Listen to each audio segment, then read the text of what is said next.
Quando um caso não dá certo, como proceder?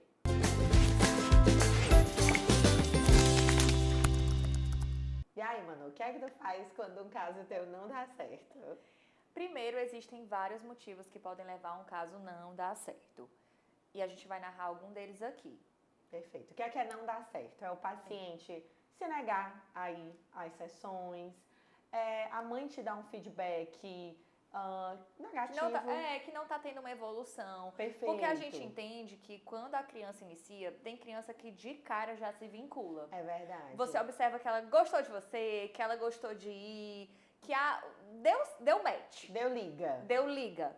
E tem paciente que você percebe que demora um pouco mais, mas que dá certo, que Verdade. O tempo vai caminhando e vocês constroem um laço super bacana.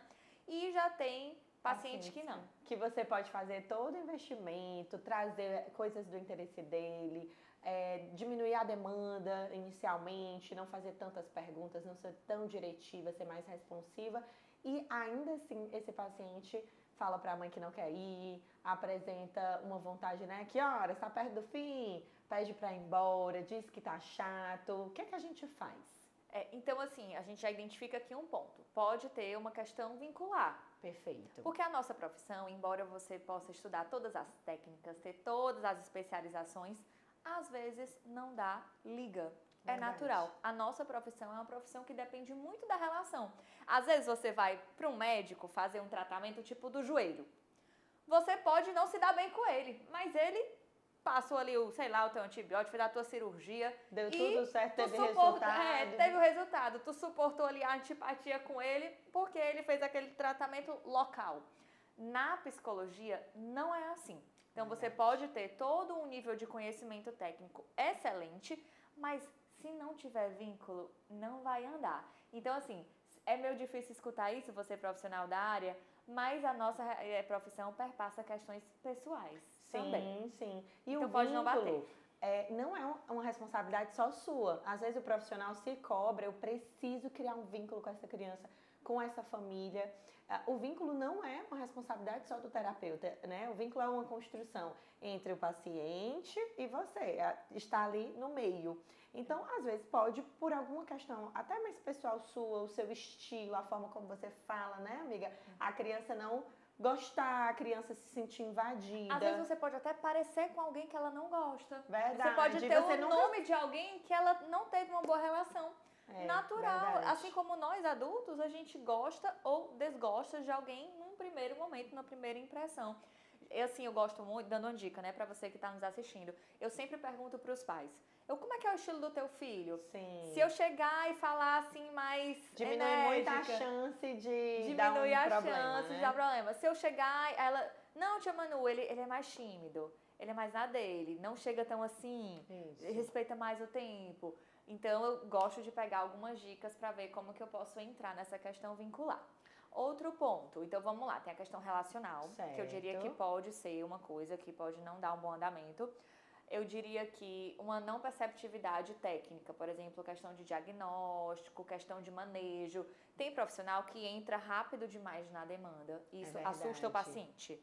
E tem profissional que os meses vão passando e não entra no problema. Não dá nenhum tipo de feedback para a família, não comunica para a mãe, para o pai o que está acontecendo nas sessões. Tem uma ausência mesmo de retorno, né? Às vezes o profissional ele se ocupa muito mais de dizer o que está errado, dizer o que não está bom, do que dizer a orientação. Do que propor as intervenções, as soluções, né? Às vezes os pais falam muito assim, tia Manu, eu só escutava o que...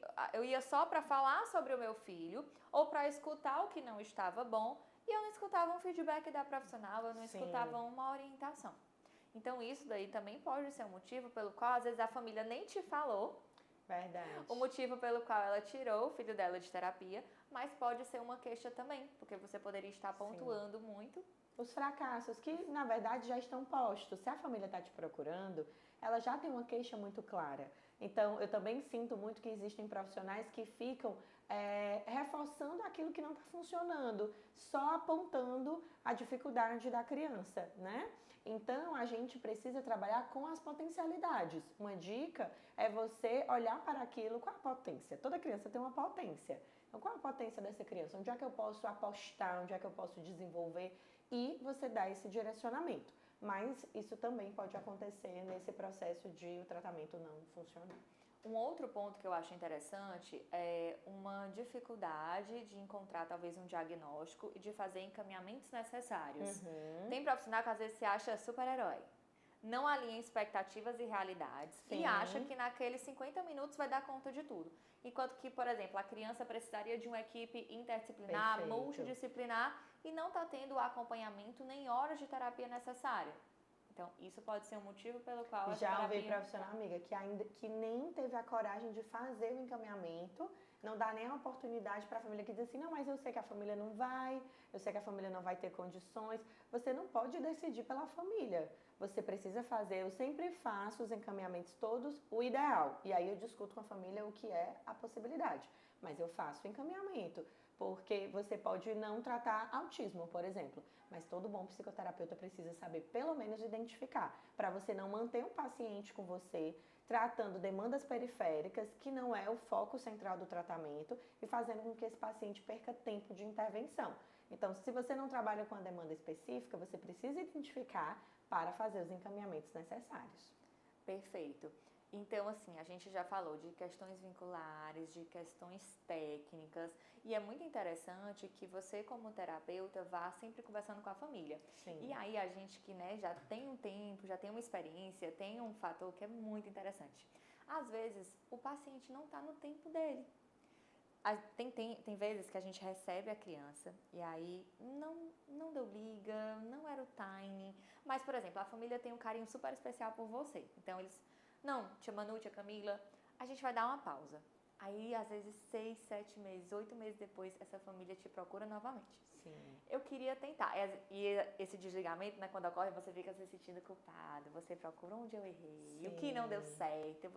E, gente, esses momentos são tão importantes. Verdade. São os que mais nos ensinam. Às vezes, nas supervisões, os profissionais ficam super angustiados. Eu digo, gente, isso é ótimo. Se tudo desse certo, você ia aprender o quê? Você ia estudar o quê? É muito bom essas coisas que tiram a gente da nossa zona de conforto. São as angústias que mais nos ensinam mesmo. E aí esse paciente volta 8 meses depois e ele tá num time sensacional. Sim. E o caso anda.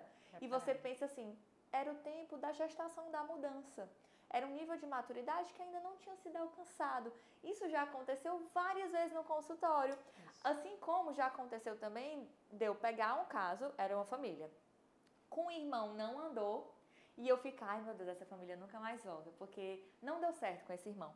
E o irmão voltou, tipo outro, né? Isso. O mais novo, o mais velho. A gente tem muito caso de irmão, né? A Manu atende um, eu atendo outro. E aí o irmão veio e super andou, tipo, deu liga, deu match, o caso deu certo. Então, assim, às vezes são pontos, são nuances que... Uma outra coisa importante, amiga, é você saber manejar nesse momento que a criança se nega a ir. Então, por exemplo, casos de crianças com TOD, é muito comum que as crianças não queiram mesmo ir para a sessão, fazer o tratamento.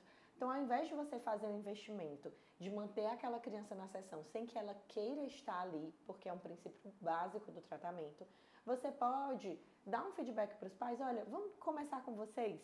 Faz várias sessões de orientações de pais, faz uma sessão todo mundo junto, trabalha com esses pais, porque aí você diminui a resistência da criança e vai chegar nesse momento que a Manu falou, de maturidade para a criança estar preparada para ir para o seu consultório. Bom, essas foram algumas dicas e pontuações. Se você tiver mais alguma, deixa aqui nos nossos comentários. Curte, compartilha, se inscreve, Segue divulga, a gente divulga o Instagram. nosso vídeo. E até o próximo vídeo. Tchau, tchau!